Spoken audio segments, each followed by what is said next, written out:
ভাই বোনেরা, আমরা এখানে এসেছিলাম আমাদের আবেগের ঠিকানা, আমাদের কলিজার টুকরা, আপনাদের কলিজার টুকরা শহীদ আবু সাঈদের পরিবারের সাথে মোলাকাত করার জন্য। আপনারা ভালোবাসা দিয়ে, ঠিক আছে, এই শহীদ পরিবারটি ভালোবাসা দিয়ে আমাদেরকে এখানে গ্রহণ করেছেন।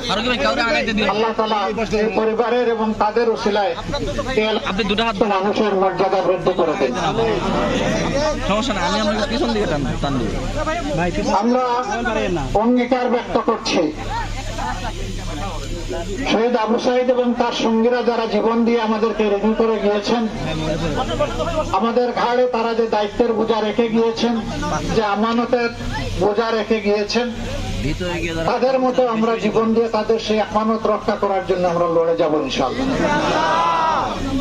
তাদের যে আকাঙ্ক্ষা, যে প্রত্যাশা ছিল একটি দুর্নীতি মুক্ত, সন্ত্রাস মুক্ত, ফ্যাসিবাদ মুক্ত, প্রশাসন মুক্ত, আধিপত্যবাদ মুক্ত একটি মানবিক বাংলাদেশ গড়ার, যে বাংলাদেশে সকল ধর্ম বর্ণের মানুষ মিলেমিশে শান্তিতে বসবাস করবে এবং যার যার যোগ্যতা অনুযায়ী, দক্ষতা অনুযায়ী জাতি গঠনে, উন্নয়নে অবদান রাখবে। এখানে কোনো ধরনের বৈষম্য হবে না। এর জন্য তারা রাস্তায় নেমে স্লোগান দিয়েছিল, উই ওয়ান্ট জাস্টিস। আমরা চাই ন্যায় বিচার। আমরা সেই ন্যায় বিচার প্রতিষ্ঠায় প্রতিজ্ঞাবদ্ধ। আল্লাহ আমাদের এই কমিটমেন্ট পূরণ করার তৌফিক দান করুন। আমরা তাদের স্বপ্ন বাস্তবায়নে কাজ করে যাব ইনশাআল্লাহ। আমাদের নিজস্ব কোনো এজেন্ডা নাই।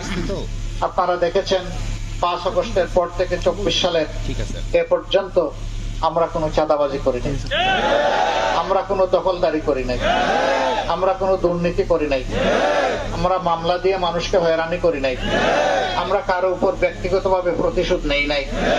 বরঞ্চ আমরা চেয়েছি একটি শান্তির বাংলাদেশ গঠন করার জন্য জাতিকে ঐক্যবদ্ধ করতে।